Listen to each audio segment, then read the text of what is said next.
Hey guys, LPJ Gaming here. Today is May 11th, 2016, and you may notice this isn't video game sitting right in front of you. It's actually a Tag Heuer box. Maybe you're asking why. Well, besides video games, as one of my, probably my primary hobby, I do enjoy watches as my second hobby. I like the craftsmanship in luxury watches.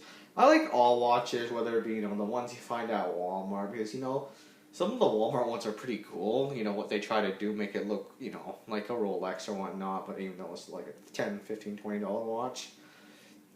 But I just like watches in general. We can get to why I like it, why I chose the hobby in another video.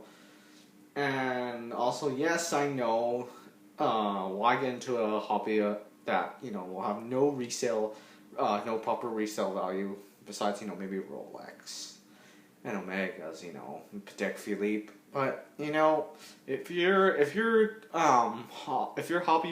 the reason for your hobby of watches is to resell, you are definitely choosing the wrong hobby to try to get money from. You do that when it comes to video games, possibly cars, depending. You have to be very careful with the cars market, and so is comics. Again, you have to be careful with the comics market.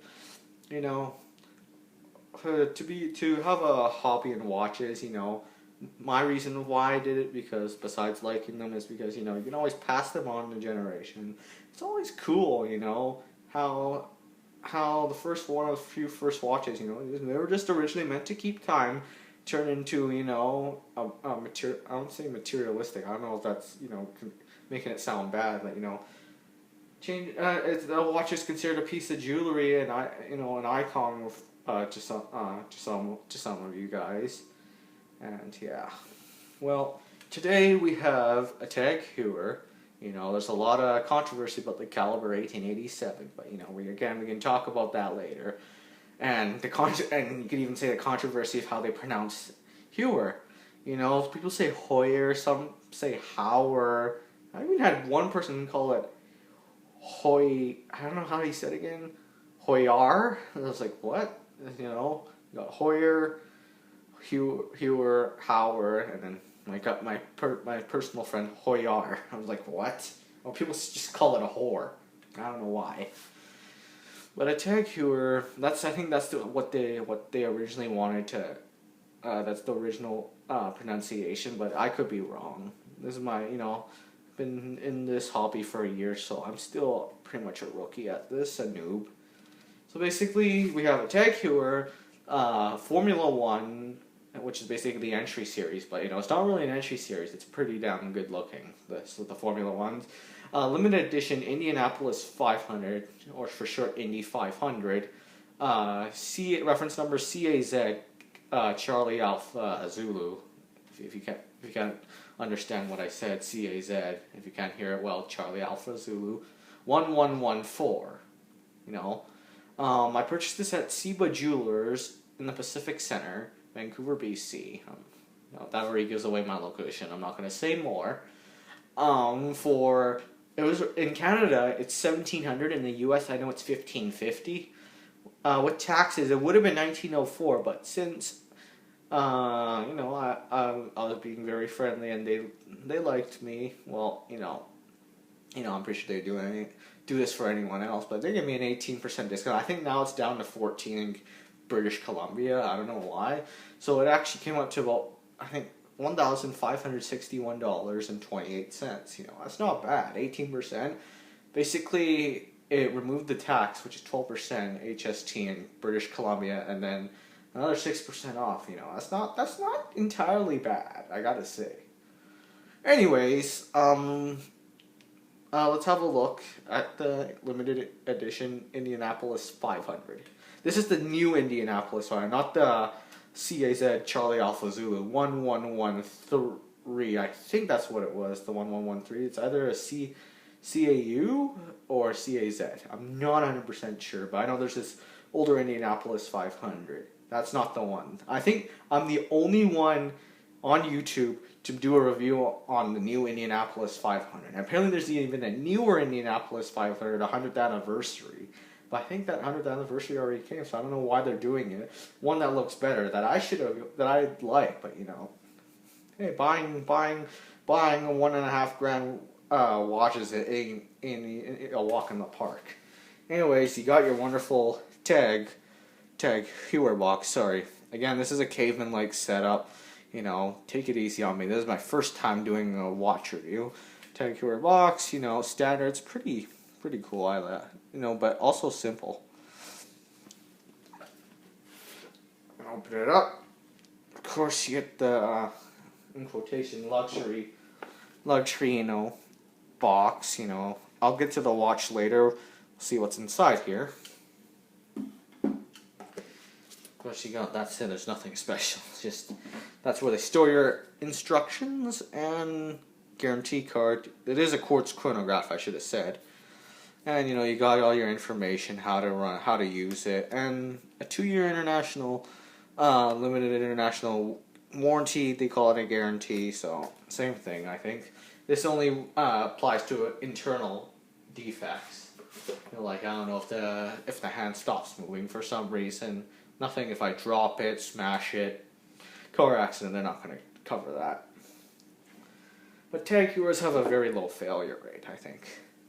Well, from what I've seen, it's pretty, you know, they don't fail that bad. Anyways, sorry about that. I thought I heard a weird noise in my house. I'm home alone, so it is light outside. But anyways, let's just get back to the watch.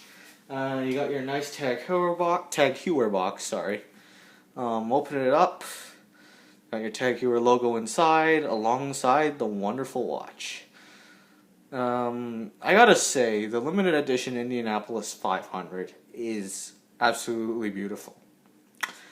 It's number one. It's very sporty looking. You look at it. Sorry, it's the light's kind of flashing on the dial, and it's, you know, blurring out the face. Well, I'm gonna have to take it out anyways. Comes with a, you know, nice pillow, you know, standard with Tag, and then you got your extra links in here.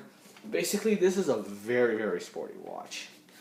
You know, sportier than you could say the Carreras and the Aqua Racers, because Formula One, it is a casual, like they said on the website, it's a casual sports watch inspired by the Formula One. It is, I could say, you could tell it's casual, but, you know, very sporty. Very, you know, this is pretty much Formula Ones. They're more for the younger generation, because, you know, they're very stylish looking. They stand out. You know, they don't stand out too much. Yet they're pretty damn affordable. Like, yes, $1,500 isn't a walk in the park, but when you compare it to, you know, the Carreras, which can start going into the 5,000 range, you gotta say this is pretty good. So let's go to the technical specs here. It's 41 millimeters in the case. I think case length, yes, and then 10 millimeters in the thickness, and then you got your start and stop, reset, and what do you call it? Elapse, I think. Elapse button too. I'll show you how it all works. I'll just start the chronograph. Again, it is a quartz movement, and the battery lasts, they say at least 2 years, but I know you can get more out of it. So, you got your tachymeter, of course, Tag Heuer logo, you got your 10th of a second, as you can see running right now. You got on the 3 o'clock sub-dial is your seconds, and then on the 9 o'clock sub-dial is the minutes for the chronograph. After an hour, the 6 o'clock sub-dial becomes your hour chronograph, actually. You know, it'll stop counting tenths of a second, and it'll be your hour chronograph. I gotta say, I love this watch. You know, when I first bought it, and I'm still in high school, first few months I put it on, I got a lot of comments about it. They're like, nice watch, wow, very sporty looking, and then of course you got some of the gold diggers. Gold digger girls like, nice Rolex, hey, can I have your watch, blah blah blah. Yeah, you know, the typical stuff. You know, it's nice. I like the links of the watch. You got your 2-buckle clasp, I think they call it. Basically, I have to put the what do they call it? Scuba diving extending band here because, you know, it would not fit on the pillow without it. So basically it's a two buckle. Basically right like that.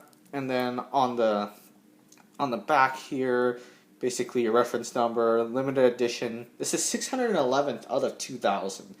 You know, that's not too bad. You know, obviously I prefer to have the first 500, if it's better, even the first 250, 100. But you know, it's okay. I really like this watch, seriously. So again, I'll show you what the functions are. You got your crown, of course, to switch time again, quartz movement. So to stop it, you press that, it'll stop. To reset, it'll reset, do a full 360 from where it stops from, and then I'll show you what I mean by the elapsed time. Basically, you know, I press this one, you expect, oh crap, I'm destroying the watch, but I'm actually not. See, I'll wait a little bit. Well, we'll get back to that. We'll give it some time. So basically, I recommend this watch a lot because of its sporty look. Again, very, very, very, very, very affordable. You know, if not, I could say this is the best luxury Swiss sports watch to buy as of now. I could be wrong. I don't know. I only know so much about watches. The brands I know well is obviously Tag. I kind of know a bit about Rolex, Omega, Citizen, IWC, Tudor, Patek Philippe, Cartier. But I still need to know a lot more about watches. Seiko, Casio, yeah, I could go on. But, you know, in my opinion, if you want a luxury Swiss watch that's affordable and sporty and, you know, good looking, I gotta say. Obviously, this is sapphire crystal. That's standard in Tag. I recommend this one. So I'll show you what I mean. See, I pressed the reset button, but you think I broke it, but actually, it goes to the chronograph is actually still running inside. Just when you press that again, it will go to wherever it was counting, and yeah, it's pretty cool actually. Again, I'll reset it. Do a little visual look of the watch.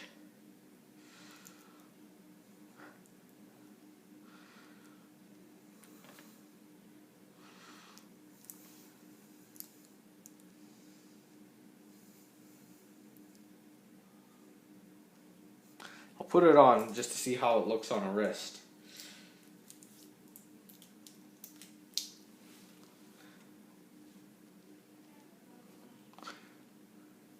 Again, it looks very nice. It does stand out. Like, I'm from a far distance, and I look in the mirror. I stand a bit far back. You notice it stands out pretty well. Now, it doesn't stand out as much as a Rolex, and I prefer that. That's my opinion. Again, I'll be making more videos of why I prefer Tag, or why I'm defending Tag on the Cal 1887 issue and everything. But for now, let's just admire the beautifulness of the limited edition new Indianapolis 500. Very, very nice looking. Well, I'm the only one doing a review on this, so makes me feel better. Again, in the US it's $1,550. In Canada it's $1,700. I don't know if you'll get any discounts like I did, but I like it. Obviously, I've had this for about 7 months. Okay, let's see if I can get this focused. I've had this for about 7 months, so you notice some, minor wear and tear. It's an everyday watch I use because I like it. It can be used at pretty much in any situation besides anything super serious or solemn. I'd probably get either a Link or a simple Carrera if it came to Tag. Again, looks very nice. So, that is it, guys.